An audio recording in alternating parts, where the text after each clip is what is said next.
Tapi Gilgamesh jelas tidak setuju, dan kemarahan membakar segalanya yang terlihat. Raja ini membutuhkan kalian bajingan untuk berterima kasih. Kalian tikus di selokan hanya layak dilindas oleh raja ini. Gilgamesh tidak akan membiarkan Ezio pergi. Tetapi pada saat ini, mendengarkan dia di belakangnya, suara Qin Yichen dingin. Jika ini masalahnya, maka saya khawatir saya akan mengambil keuntungan dari bahaya. Qin Yichen secara bertahap berdiri, seluruh tubuhnya bergelombang dengan cahaya ilahi, dan dia waspada terhadap Gilgamesh, pedang Wukong yang belum pernah meledak sebelumnya, dan dia siap kapan saja. Dia tidak ingin menjadi musuh Gilgamesh tanpa alasan, tetapi jika yang terakhir masih mengejar Ezio, itu berarti bahwa yang terakhir masih memiliki keluhan dalam pertempuran cawan suci. Jadi, Gilgamesh tidak hanya akan melepaskan Ezio, dia juga memiliki dendam dengan Gilgamesh. Jika Gilgamesh baru saja melarikan diri untuk hidupnya bersama sebagai upaya terakhir, maka dia sudah melarikan diri, dan Qin Yichen akan menghadapi pedangnya lagi. Anjing kampung.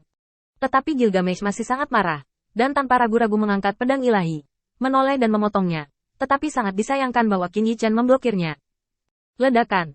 Cahaya ilahi dari pedang dan ujung pedang menyebabkan pohon-pohon dan bumi di sekitarnya runtuh, dan kali ini baju besi Gilgamesh tampaknya hancur, dan kilau emas terus jatuh, seolah-olah catnya jatuh. Sedikit rumah-rumah perak. Seolah-olah keadaan Gilgamesh sangat buruk, dan kekuatan suci yang tersisa sangat lemah. Qin Yichen tidak ingin mengambil keuntungan dari orang lain. Tetapi premisnya adalah bahwa pihak lain harus berhenti memperlakukan semua orang sebagai bajingan.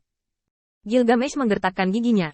Raja yang kesepian tidak mau. Setidaknya tidak mau mengakui bahwa kekuatannya menurun. Bonglet. Kamu bisa melarikan diri karena raja ini. Kalau tidak, apakah kamu pikir kamu bisa menghentikan Ares? Qin Yichen tidak mau menunjukkan kelemahan, dan berkata dengan dingin, saya tidak bisa menghentikannya, dan Anda tidak bisa menghentikannya, jadi kita harus bergabung untuk melarikan diri. Tetapi sekarang Ares tidak mati. Kita masih buron. Gilgamesh menatapnya tajam, wajahnya yang tampan murung, dan butuh waktu lama untuk menahan amarahnya. Jika bukan karena tombak pembunuh yang digunakan untuk melawan Ares, bagaimana bisa bajingan ini berani menatap langsung raja ini dengan mata seperti itu?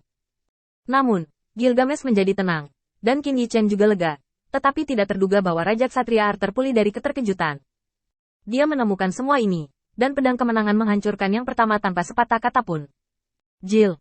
Dunia tidak akan pernah membiarkan kebrutalanmu terlahir kembali. Qin Yichen terkejut, menggesekkan bilahnya. Pedang itu bersinar seperti naga. Shen Hui langsung membungkus pergelangan tangan pemegang pedang gadis itu, dan menjadi marah. Apa? Apakah kamu ingin Ares menemukan sekumpulan mayat secara langsung? Anda. Night King Arthur tidak menyangka bahwa orang ini benar-benar akan melindungi Gilgamesh. Gadis itu mencoba melepaskan diri, tetapi pergelangan tangannya yang putih seperti batu giok menusuk, yang membuatnya sangat marah. Siapa yang kamu bantu? Tanda seru. Wajah Qin Yichen dingin dan tegas. Dia memperlakukan Raja Ksatria dan Raja Pahlawan sama, dan dia tidak memiliki ekspresi yang baik. Aku tidak membantu siapapun. Aku hanya percaya pada diriku sendiri. Aku hanya tahu bahwa sekarang kita akhirnya lolos. Kita masih harus bertarung. Anda. Arthur sangat marah, dan wajah cantik gadis itu dipenuhi dengan kemarahan, dan dia melepaskan diri dengan keras. Mata birunya yang seperti permata berkedip-kedip. Apa itu pertikaian? Dan, aku tidak bermaksud untuk tidak mematuhi Tuan Ares. Seolah-olah dia tidak melarikan diri secara sukarela, tetapi dijarah secara paksa oleh Gilgamesh. Dia tidak akan menjadi buronan di mata para dewa. Gilgamesh benar-benar jatuh ke dalam kelemahan. Dia perlahan-lahan duduk di tanah. Seolah-olah dia bahkan tidak repot-repot mempertahankan postur duduk yang seharusnya dimiliki raja. Tapi arogansi dan nada suara Gilgamesh masih sangat ekstrim. Idiot. Jika kamu sangat percaya pada gangster itu, keluarlah. Temukan kuil, keluar. Lalu, seperti babi atau anjing, temani mereka. Dasar orang percaya. Apa yang kamu perjuangkan? Cawan suci. Anda. Arthur Bey mengatupkan giginya, dan bahkan berkata untuk pergi. Gadis-gadis itu berbalik dan berjalan menuruni gunung satu demi satu. Qin Yichen melihat di matanya, sakit kepala sangat menyakitkan. Dia bahkan ingin memarahinya. Idiot semacam ini, takut dia tidak tersesat di pegunungan. Apakah kamu pikir kamu bisa kembali? Jadi, Ares kehilangan karung tinju sekarang. Pergi. Qin Yichen ingin menangkapnya. Kuncinya adalah menjaga suaranya tetap bagus, dan dia masih menahan amarahnya. Namun, sosok punggung gadis itu semakin terlihat, sampai dia hampir menghilang di pegunungan dan hutan. Dia menghentakkan kakinya dengan keras dan berbalik lagi. Aku ingin mengalahkanmu, tiran. Qin Yichen tidak repot-repot memperhatikannya, tetapi memandang Gilgamesh, yang hampir lumpuh di samping. Raja arogan ini telah berubah menjadi baju besi perak pada saat ini, dan penurunan napasnya dapat dirasakan dengan jelas pada saat yang sama. Lirikan. Napas Gilgamesh bahkan agak tidak teratur dan berat. Tetapi ketika Qin Yichen melihatnya, dia segera duduk tegak, memperlakukan bebatuan di belakangnya sebagai singgasana untuk bersandar. Kamu tidak apa-apa. Gilgamesh menggertakkan giginya, dengan angkuh bersandar di singgasana. Hah, bagaimana mungkin ada yang salah dengan raja ini? Bajingan, sebaiknya kamu berpikir tentang bagaimana berterima kasih kepada raja ini terlebih dahulu. Qin Yichen tidak repot-repot memperhatikannya. Dia hanya merasa bahwa Gilgamesh masih memiliki kartu hall, dan itu adalah mulutnya. Bagaimana bisa begitu sulit? Dan aku takut itu akan lebih gigih jika tidak, untuk tombak pembunuh. Qin Yichen juga dapat melihat bahwa tidak mudah untuk melepaskan diri dari segel para dewa. Dan harga untuk menghentikan pukulan Ares bahkan lebih berat. Tombak pembunuh dewa itu adalah harta yang sangat luar biasa, dan prestise di dalamnya, atau jenis keanehan yang dimiliki alam semesta ini. Tampaknya benar-benar mengancam kehidupan para dewa dan membuat mereka jatuh.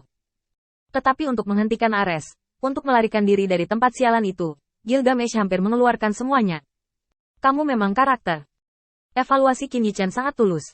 Meskipun dia baru bertemu selama beberapa hari, yang terakhir selalu penuh dengan kesombongan di wajahnya, sehingga sulit bagi orang untuk memikirkannya atau tidak. Gilgamesh awalnya adalah raja pahlawan, dan Qin Yichen mengerti bahwa ini adalah orang kuat yang menonjol dari seluruh alam semesta ini, dan bahkan melampaui banyak kesombongan. Dan Gilgamesh takut bahwa dia tidak percaya pada Tuhan pada awalnya. Dia jelas bukan orang yang percaya. Dia adalah seorang maverick dan pria yang kuat. Namun, setelah dia jatuh, para dewa menidurkan roh kepahlawanannya di reruntuhan Olympus, membiarkan dia berpartisipasi dalam pertempuran cawan suci. Mengenai pemandangan pertempuran cawan suci, Gilgamesh dan Qin Yichen merasa bahwa ini hanyalah permainan membosankan yang dikirim oleh para dewa, dan para pahlawan pertempuran cawan suci seperti boneka. Bagaimana bisa begitu bangga seperti Gilgamesh? Namun, Gilgamesh memang sangat toleran. Dengan karakternya yang arogan, dia bahkan tidak memalingkan wajahnya dengan para dewa.